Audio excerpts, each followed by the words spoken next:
वो समझ लो इस धरती पर स्वर्ग में रह रहा है। गृहस्थ के पास 6 चीजें, अर्थागमो नित्यमरोगित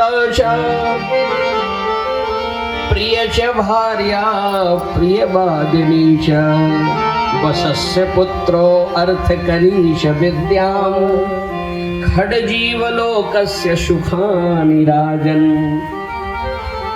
जिसके पास धन कमाने की विद्या हो, योग्यता हो पहले नंबर में, क्योंकि भाई देखो धन से ही तो सारे कार्य होते हैं दुनिया के। धर्म करना है तो भी धन चाहिए, सुख भोगना है, कोई साधन बनाना है तो धन के बिना तो नहीं होगा। तो जिसको धन कमाने की योग्यता है, विद्या है, क्षमता है, पहला। और दूसरा, जिसकी पत्नी मधुर बोलती हो, प्रिय बोलती हो। एक सज्जन ने फेसबुक पे लिखा था मोबाइल पे कि 364 दिन जीने नहीं देती है, एक दिन करवा चौथ करके मरने नहीं देती है। एक सज्जन ने लिखा था। अरे भाई करवा चौथ का व्रत क्यों करती हो? बोले पति की लंबी उम्र के लिए। आप बताओ, एक दिन व्रत रहोगी उसकी उम्र बढ़ जाएगी? हाँ? अरे 365 दिन थोड़ा प्रिय बोलो, मुस्कुरा के चाय नाश्ता भोजन कराओ कि तुम्हें देख करके वो टेंशन थोड़ा दूर हो जाए तो उसकी उम्र बढ़ेगी। हाँ? और तुम्हें देखकर उसका ब्लड प्रेशर हाई हो जा रहा है। हाँ? 364 दिन रोज 10 ग्राम खून घट जा रहा है, ऐसे करकसा कहीं बोलती है। यहाँ इस कॉलोनी की बात नहीं है। एक दिन व्रत रखने से थोड़े उम्र बढ़ती है। अरे वैसा प्रेम व्यवहार रखो कि टेंशन फ्री, तो वैसे उम्र बढ़ जाए।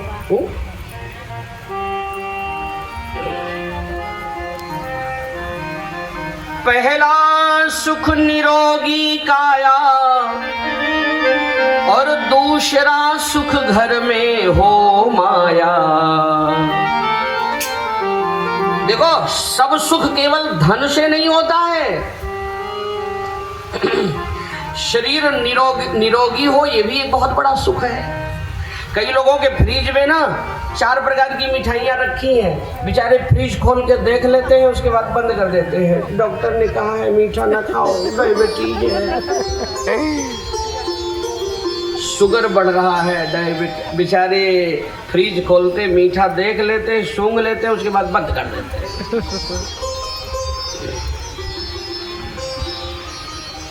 शरीर अगर रोगी हो तो भी तो आप वस्तुओं का भोग नहीं कर सकते हो।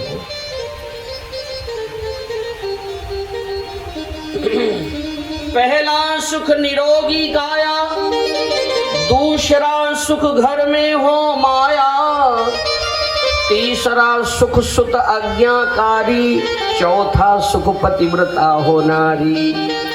जिसका बेटा आज्ञाकारी है ये भी एक बहुत बड़ा सुख है। जवान बेटा बूढ़े माता पिता की उंगली पकड़ के कभी मिठाइयाँ लाके कहता, मम्मी तूने मुझे बड़े प्यार से खिलाया था बचपन में, वो दिन याद है? तो बूढ़ी हो गई है माँ, मेरे हाथ से खा, देख लो माँ का रोम रोम कैसा आशीर्वाद देता है। कभी बूढ़े पिता को जब नहलाता धुलाता है जवान बेटा, नए कपड़े लाकर होली दिवाली में पहनाता है, तो बूढ़े पिता के आंख से झरझर आंसू बहते हैं। देखो कितना आशीर्वाद देते हैं। पर कई के तो ऐसे नालायक बेटे भी हैं कि वो माँ बाप को अनाथ आश्रम जाना पड़ता है, शराब पी करके वो तांडव करता है, माँ बाप को गाली देता है। भगवान से कहना बेटा चाहे एक हो लेकिन लायक हो। 2 बूढ़ी माताएं बैठी थी, एक बोली तुम्हारे कितने बेटे हैं? बोली मेरे 2, एक सेना में भर्ती हो गया है और एक इंजीनियरिंग कोर्स कर रहा है। अच्छा, तो दूसरे से पूछा तुम्हारे कितने बेटे हैं? उसने कहा मेरे तो 4। अच्छा, तुम्हारे बेटे क्या करते हैं? उसने कहा बहन मेरे बेटे हैं 4, 2 है आजीवन कारागार में, 2 है फरार। क्या फायदा ऐसे नालायकों से? जिनके घर एक सपूत भया 3 लाख कपूत भया न भया। पांडव 5 थे, दुर्योधन 100 भाई थे, 100 के 100 मारे गए। मेरे घर में एक हो लेकिन संस्कारी हो, माँ बाप की सेवा। पितृ देखो, पितृपक्ष आ गया है। जैसे नवरात्रि में दुर्गा मैया की रोज पूरा पूजा आराधना करते हो ना, ऐसे इसमें पितरों को भी करना चाहिए। गरुड़ पुराण में कथा आती है कि जिसके घर में श्राद्ध तर्पण भोज भंडारा नहीं करते ना पितृपक्ष में, उसके पितृ यहाँ से नाराज दुखी होकर जाते हैं, उसके घर में पितृदोष लगता है, फिर संतान उत्पत्ति नहीं होती, पैसा कमाते वो घर में नहीं रुकता, और टेंशन और दुनिया भर के तांडव घर में होते पितृदोष से। और जिसके घर में 15 दिनों तक पितरों को जल हवन बढ़िया सब किया जाता है ना, उसके घर से पितृ लोग खुश होकर जाते हैं, आशीर्वाद दे के जाते हैं। अष्टभ्यो बहवः पुत्रो यद्यो को भी गया अमृत, मेरे वंश में हे नारायण कम से कम 8 बेटा देना। क्यों? बोले एक ही होगा तो वो क्या समाज की सेवा करेगा, क्या वो भक्ति करेगा, पितरों को तारेगा, क्या वो गृहस्थ आश्रम में रहेगा? एक ही होगा तो क्या क्या करेगा? कोई बेटा उसमें गृहस्थ बने, वंश वृद्धि करे, कोई बेटा राष्ट्र की सेवा करे, कोई साधु बन जाए, अपनी पीढ़ियों को तार दे। हमारे वंश में कम से कम 8 बेटा हो। पितृ लोग आशीर्वाद दे के जाते हैं गरुड़ पुराण में।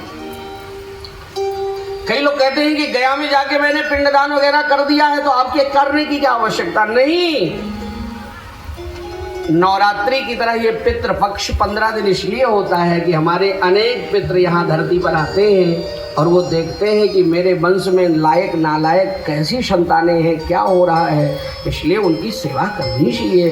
पितृ भी देवता की तरह है। बोलो वृंदावन बिहारी लाल की जय।